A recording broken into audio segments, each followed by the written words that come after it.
Gentleman, ang content natin ngayon ay tungkol sa stress eating. Stress eating, marami sa kabataan ngayon ang namomroblema sa stress eating. Maaari itong magdulot ng pagtaba at kung malas-malas ka, maaari itong magdulot ng sakit. Marahil nga patanong ka kung bakit ka nga ba nagkakaroon ng stress eating. Isa sa mga unang dahilan na ang choices mo ng pagkain, marahil lagi kang kumakain ng junk food, highly processed food, delata, ano pa ba to, yung mga noodles, tapos chichirya. Dahil pag kumakain ka nun, brother, kumbaga sobrang sarap kasi ng mga yon dahil minodify na yun ng mga scientists para maging maganda yung lasa, para bang mas masarap siya sa kumpara sa normal na pagkain.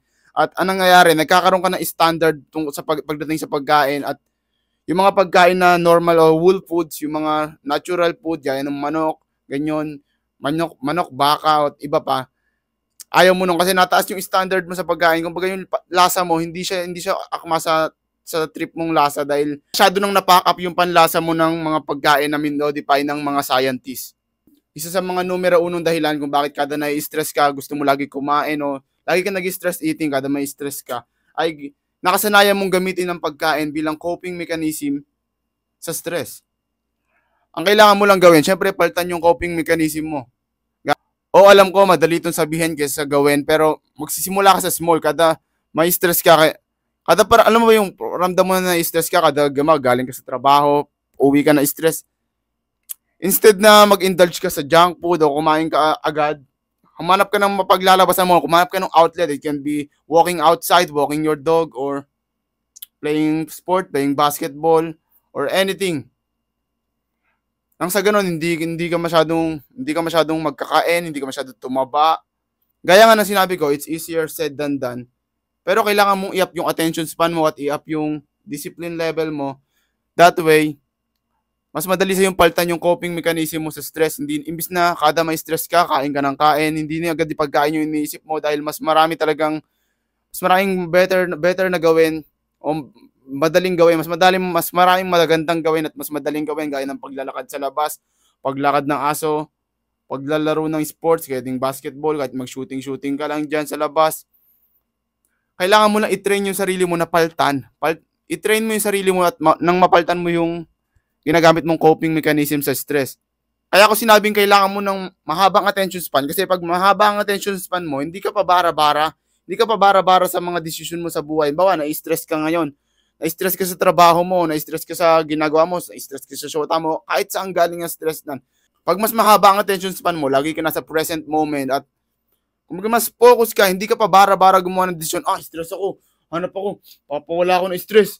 Uy, labas ako, bili ako nito, bili akong pagkain. Imbis na ganun ang gagawin mo, kung focus ka, nasa present moment ka, okay, ngayon, stress ako.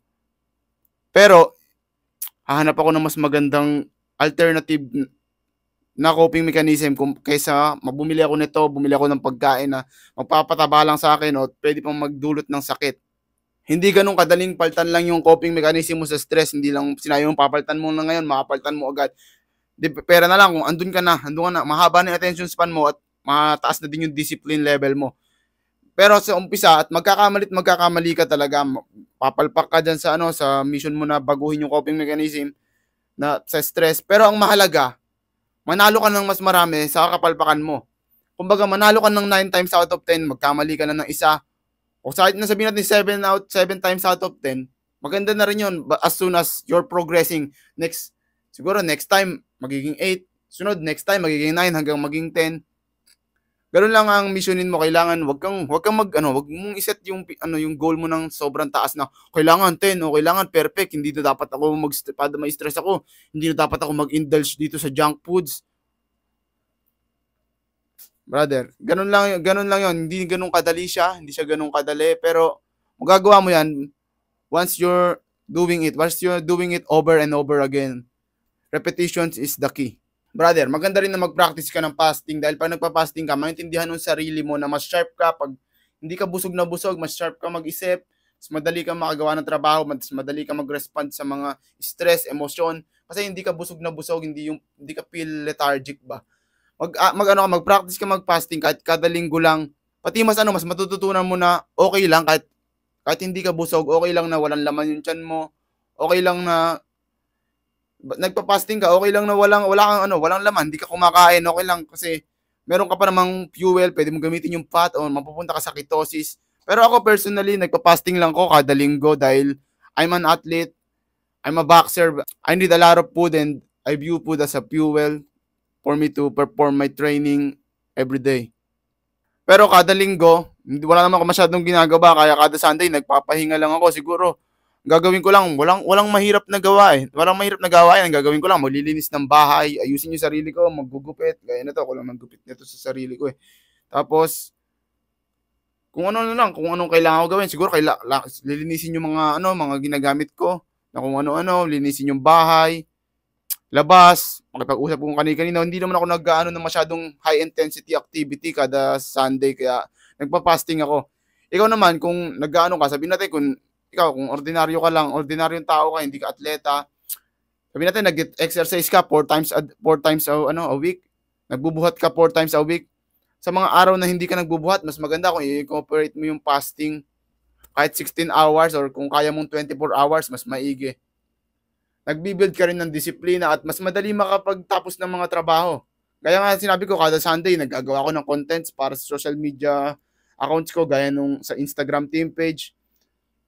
Every Sunday ko yung ginagawa kasi pag nagpa-fasting ako, ramdam ko na mas sharp yung utak ko eh. Mas sharp yung utak ko na, kumbaga mas mabilis ako maggawa ng desisyon, mas accurate yung decision ko, mas sharp. Kumbaga mas matalino ako pag fasted ako kumpara dun sa ang dami kong kinain na carbs kasi kailangan din naman ng carbs lalo na kung atleta ka kasi yung carbs ay fuel yun ng atleta para sa mga training, sa laban o sa competition o kahit saan man. Fuel yun, pero kung fasted ka, mas sharp naman yung utak mo kung fasted ka. Maaaring alipin ka ng iyong emosyon, brother. Hindi man ito maganda pakinggan, pero pwedeng ito yung dahilan kung ba't kada na-stress ka, naghahanap ka agad ng parang way out, yung escape, parang naghahanap ka agad ng escape para sa stress.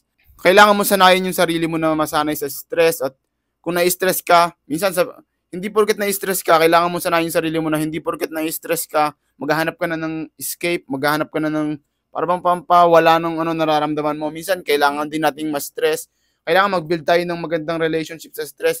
Pag nagkatrabaho ako, tapos masyadong maraming tinatrabaho ko din ba sa ginagawa ko, yung team page ko kasi yung pinagpupukusan ko talaga na para kumita ako ng pera. Yun yung ginagawa ko para kumita yung pera. Instagram team page. Kada ginagawa ko yun, minsan nararamihan ako sa ginagawa ko. Ba't ako gagawa ng content para sa 7 days? Masyadong marami naman ata ito. Tapos puro carousel post pa. Ang hirap nun, mag-iisip ka pa. Minsan nakaka-stress talaga. Pero naisabi ko, putya, ang hirap nito. Wala akong maisip. Nabablanko na ako. Minsan, minasabi ko na sa sarili ko, ganito talaga. Ganito talaga. Kailangan talagang marami akong magawa ngayon. Ito talaga, pinili ko yung route na to kasi alangan na may pagpabukas ko pa to. Bukas, magpo-focus na ako sa boxing kasi sa every Sunday ko nga ginagawa yung mga contents ko, di ba? Kaya every 7 days ako na naggagawa ng contents para sa Instagram. Bukas, magpo-focus na ako sa boxing. Alangan namang, pahirapan ko pa yung sarili ko kinabukasan. Mas maganda na matapos ko to ngayon. At ngayon, wala na akong aisipin bukas. Ang gagawa ko na lang, magte-training or pagkatapos mag-training, maggawa siguro ng YouTube video. And just to chill, kumausap ng client, makipag-build ng better connection sa client.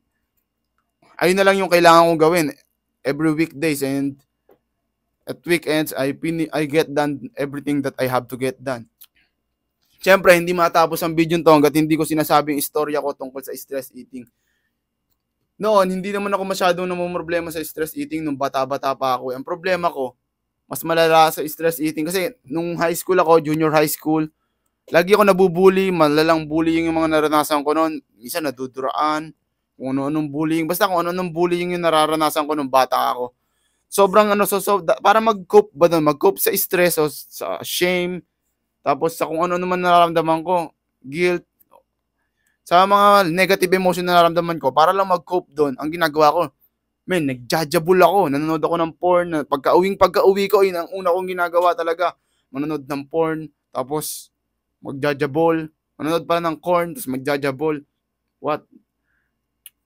Ganyan na nangyayari nung bata ako. Siguro simula grade 7, grade 7, tas grade 8 hindi ako masyado nabully, grade 9 nabully ako lagi. Grade 10 hindi masyado. Siguro grade 7 at grade 9, man, nanlala nung porn addiction ko nun. At nung graduate ako nung high school, hindi na ako namomroblema sa porn addiction, sa popping addiction dahil na-solve ko na rin. Hindi na rin naman ako nabubully nun kasi subukan nila akong bullying ngayon. Di, pinag-untog-untog ko sila. Tapos, ang naging problema ko naman ay stress eating. Not gonna lie, brother. So, problema ako sa stress eating. Nung nakaraang taon, kada may stress ako, pansin ko na I found myself na kada may stress ako, napunta lagi ako sa paborito kong bakery. Mahilig ako sa bakery noon, mahilig ako sa tinapay bakery tuloy. Mahilig ako sa tinapay, di ko alam kung bakit. Mahilig ako sa carbs. I'm a carb addict, bro. Siguro, bibili ako nung kada mag-stress ako, paborito ko yan, tapos magkakape pa ako, kape. Kahit anong tinapay, kahit antas ng calories, kahit yung puro asukal, minsan cake, kung anong available doon. Ayun lagi ang ginagawa ko. Hindi ko napapansin noon na stress eating na pala yung nangyayari. Kada may stress ako sa trabaho, pansin ko na lagi ako nagke-crave sa mga tinapay, sa kahit anong pagkain. Tapos gusto ko pa yung tinapay na plain lang, tapos may peanut butter, so sobrang taas ng calories nun. Hindi ako nataba dahil sobrang active kong tao, nag-ensayo ako ng 2 beses sa isang araw, kaya di ako nataba. Pero, nagkakaroon ako ng tigyawat nung panahon ngayon. Medyo wala na akong tigyawat. Nagkakaroon ako ng tigyawat kasi kung ano yung kinakain ko, yung gut health ko ay pack up. Kaya mas madali ako magkaroon ng tigyawat. Tapos, hindi ko pa siya napipigure out na stress eating pala yon hanggang sa napansin ko, kada mabubugbog ako sa sparring, kasi syempre, lalaki tayo meron tayong ego, mayroon tayong ego, mataas masyado yung ego natin, dahil bilang isang lalaki, normal naman talaga siguro yon. Bilang isang lalaki na mataas yung ego mo, kada mabubugbog ako sa sparring, I found myself na lagi ako nabili pag uwi ko pa lang, kada pa uwi ako papuntang bahay, pagkatapos ng gym, kada mabubugbog ako sa sparring, pansin ko, lagi ako nabili ng pagkain, kung anong makita ko, kung anong magustuhan ko, kahit junk food, pero kalimitan, nabili ako ng tinapay, brownies, cookies, cake, kung ano, minsan yung cake, kahit malaki, dadaling ko pa uwi, kasi may basket naman may basket akong dala. Hindi ko pa napipigure out na stress eating pala yung nangyayaring yun dahil akala ko normal lang yun kasi nagko-cope ako doon bilang sinasabi ko sa sarili ko, masyado akong nasuntok kanina, masyado akong tinamaan ng maraming suntok, kaya siguro, kailangan ko kumain ng carbs para makarecover agad yung katawan ko at yung utak ko. Pero hindi naman ganun talaga kailangan ko, pati yung choice ko ng pagkain ay puro junk food lagi Ayun ang mali doon hanggang sa brother, naisip ko na stress eating nga itong nangyayari sa akin. Siguro mga early 2023 napansin ko, stress eating tong mga April 2023, stress eating tong nangyayari sa akin Mali ito. Hanggang sa yun, sinulusyonan, pero napalpak pa rin ako minsan, paulit-ulit. Minsan, hindi ko mapigilan yung sarili ko, nagugulat ako, nabili na lang ako bigla. Kasi syempre, nasuntok sa sparring, hindi ka talaga masyado nakakapag-isip nun. Minsan, masakit yung ulo mo, pag talagang sobrang hard ng sparring na minsan, medyo masakit yung ulo mo. Hindi mo masakit, medyo masakit lang ulo mo. Siguro, kailangan mo ipahinga agad yon. Tapos, syempre, hindi mo alam minsan yung ginagawa mo, bigla-bigla ka na lang makabili. Minsan emotion na lang yung nagte-take over doon sa sarili mo, hindi na yung logical kasi yung masyado mo dinadamdam yung yung pagkabugbog sa iyo. Kasi ang naging solusyon ko dito, brother, kada mabubugbog ako sa sparring, pinipilit ko na yung sarili ko na nandun pa lang sa gym, doon ko pa lang sa gym to sinusolusyonan. Nabugbog ako sa sparring, doon pa lang sa gym. Sa gym pa lang ako, tinatanggap ko na okay, nabugbog ako. Ano yung kailangan kong adjustment na gawin, tapos magka-practice ako, sa practice ko, yun yung gagawin ko. Bawa, kailangan kong gamitin yung job ko, kailangan kong damihan, kailangan kong i-set up yung suntok ko, kailangan hindi ako mag-rely sa puro ilag lang, kasi minsan, inisip ko, nagka-practice lang ako ng ilag, kailangan sumuntok din ako, umatake din ako, ganun yung, habang nandun pa lang sa gym, inaayos ko na yung mali ko, tapos, kumbaga, bago pa ako lumabas ng gym, natanggap ko na lahat, okay, nangyari na, tanggap ko na, wala na yung bigat sa kaya mas madali na mag-decision para sa akin, wala na yung bigat sa loob mo ba na na na-crush yung ego mo, wala na yun eh. Nawawala na yun kasi dun pa lang, nasa loob ka pa lang ng gym. Okay na siya. Wala na, hindi na siya ganun ka, hindi na siya ganun kasakit ba. At pag dito naman sa trabaho ko nai-stress, ibang ginagawa ko, hindi ko na pinipili yung pagkain bilang isang coping mechanism. Ang ginagawa ko, maglalakad ako sa labas, minsan kasama yung aso ko, minsan nagga-grounding ako. Okay, nalabas lang ako, nagja-jogging ako kung sakaling hindi pa ako nakapag-jogging nung araw na yun, kung linggo, minsan nagja-jogging ako ng hapon pag na-stress ako. Gusto ko lang ba makakita ng magandang tanawin kasi nandito ako medyo magaganda yung tanawin dito sa amin sa Cabuyao, Laguna. Lalo dito sa lugar ko pala, dito sa Tierra El Sol, Cabuyao, Laguna, maganda-ganda yung tanawin dito. Talaga, may makikita ka, mamomotivate ka pag nakikita mo yung malalaking bahay. At syempre, gusto mo rin magkaroon ng gano'n, makakita ka maganda sasakyan sa mga tao. Sino bang ayaw ng gano'n? 'Di ba? Iniba ko na yung pangkop ko na iniba ko na yung pangkop ko sa stress. Kung nagawa ko yun, brother, sigurado ako magagawa mo rin yun. Swerte man ako kasi hindi ako nataba masyado, hindi tumataba ako ng siguro medyo mataba, pero hindi ako nataba ng mataba talaga kasi sobrang active nung lifestyle ko, pati baka mataas na masyado yung metabolismo ko. Kaya yun, brother, sana may natutunan ka dito sa video ko at kung nagustuhan mo tong video ko, ano pang hinihintay mo, mag-subscribe ka na or kung nasa ibang platform ka, follow mo ako. Salamat, brother.